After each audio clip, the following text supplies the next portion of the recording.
భారతదేశంలో ఉండే పార్టీలన్నిటికన్నా highest number of criminal cases and CMs లో కూడా highest number of criminal cases Jaganmohan Reddy గారి పైన ఉండేవి. అండ్ మొత్తం భారతదేశంలో ఉండే అన్ని ముఖ్యమంత్రుల కన్నా ఎక్కువ ఆస్తి జగన్మోహన్ రెడ్డి గారి దగ్గర ఉండింది. ఇవన్నీ వాస్తవాలు.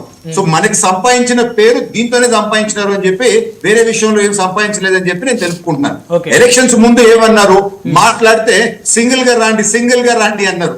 ఎందుకు అని అంటే మళ్ళీ బ్రేక్ చేయాలా, వాళ్ళు మేము సింగిల్ గా వస్తే గెలవచ్చని అనే శకుని కుట్రలు వాళ్ళు పన్నారు. అది వర్కౌట్ కాలేదు. నిన్న ఒక వైసీపీ ప్రతినిధి ఇంకో 2 పార్టీలు కలుపుతారు వచ్చే ఎన్నికలు అంటున్నారు మిమ్మల్ని. లేదు, ఇక్కడ ముఖ్యమైనది ఏంటి అని అంటే ఆ కుట్రలో అప్పుడు ముందుకు పోలేదు. ఇప్పుడు మాట్లాడితే మా మధ్యలో డిఫరెన్సెస్ తెచ్చే కుట్రలు ఇప్పుడు మొదలు పెట్టినారు. ఏదో మాకు జనసేనకి డిఫరెన్సెస్ వస్తాయి, మాకు బీజేపీకి డిఫరెన్సెస్ వస్తాయి అంటే వాళ్ళు డైరెక్ట్ గా వాళ్ళు గెలవలేరు.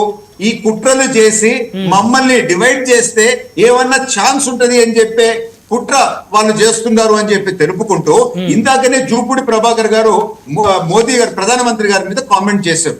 అన్ని కామెంట్స్ చేశారు కదా. నేను సూటిగా ఈ రోజు బీజేపీ స్పోక్స్ పర్సన్ లేరు కనుక నేను మాట్లాడుతూ ఉన్నాను.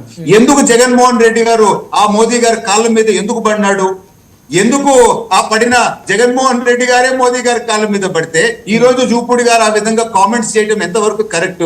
అదే విధంగా మా మామ జేసీ ప్రభాకర్ రెడ్డి గారు ఏదో వాళ్ళు గెలుస్తారు అని చెప్పి చెప్పినారు అని చెప్పి ఇంటర్ప్రిటేషన్ తప్పు చేస్తా ఉండరు. నేను నిన్నగా మొన్న రాత్రి ఆయనతో డిన్నర్ లో నేను కూర్చున్నాను. తాడిపత్రికి పోయిండని డిన్నర్ అక్కడే తిన్నాను వారితో పాటు. వారు ఏమన్నారు అని అంటే, ఏ యాంగిల్లో అన్నారు అని అంటే, గతంలో వైఎస్ఆర్ పార్టీ పోలీసు వాళ్ళని విపరీతంగా వాడి వాళ్ళ చేత అరాచకాలు చేయించినారు. కానీ ఈ టైము చంద్రబాబు నాయుడు గారు అట్లాంటి అరాచకాలు చేయనీయటం లేదు, అన్నే డిసిప్లిన్డ్ గా సిస్టమాటిక్ గా పోవాలా అని అంటున్నారు. ఈ విధంగా పోవటం అనేది మనం వాళ్ళు చేసిన విధంగా మనము బ్యాక్ ఇవ్వకపోతే ప్రాబ్లం అని ఆ యాంగిల్ తో అట్లా మాట్లాడటం జరిగింది.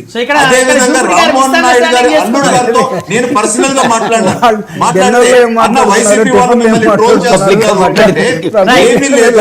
మా నియోజకవర్గానికి కొంచెం నీళ్లు ప్రాజెక్ట్స్ ఎక్కువ ఉన్నాయి, కోటా అంత రాలేదు, అది లేవనెత్తాలా అని చెప్పి నేను మాట్లాడినాను అని అన్నారు. కానీ జూపూడి గారు ఎంత తెలివిగా ఈ యాంగిల్ తీసుకొని వచ్చినారు అని అంటే, ఇదే మాటలు గతంలో వైసీపీ ప్రభుత్వంలో ఎవరన్నా ఎమ్మెల్యేలు మాట్లాడి ఉండుంటే జగన్మోహన్ రెడ్డి గారు పిలిచి 2 తలుపులేసి వాళ్ళని సొక్కాలు ఇప్పి కొట్టుండేవాడు.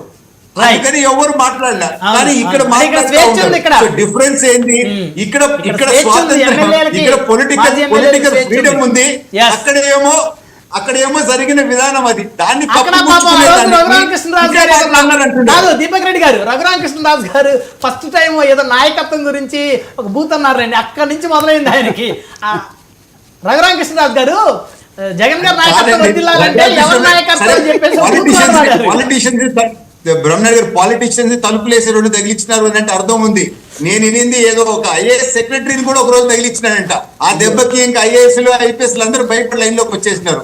సో అటువంటిది పాలన జగన్మోహన్ రెడ్డి గారిది ఉండింది. ఇక్కడ